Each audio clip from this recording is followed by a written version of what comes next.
Hier volg vandag se hooftrekke. Die Departement van Energie en Minerale Hulpbronne het bevestig dat die petrolprys tot op sy laagste vlak in byna 4 jaar sal daal. 92 oktaan petrol sal met 62 sent per liter daal, terwyl 95 oktaan petrol met 66 sent per liter sal daal. Die prys van parafin sal met R1.10 daal. Voormalige president van Venezuela, Nicolas Maduro, verskyn vandag in 'n hof in New York nadat hy verlede week uit sy ampt as president van Venezuela onthef is na verskeie aanvalle deur die VSA op die Venezuela hoofstad van Caracas.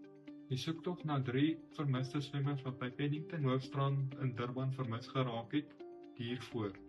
Dankie, dit was vandag se hooftrekke vir die 5de Januarie.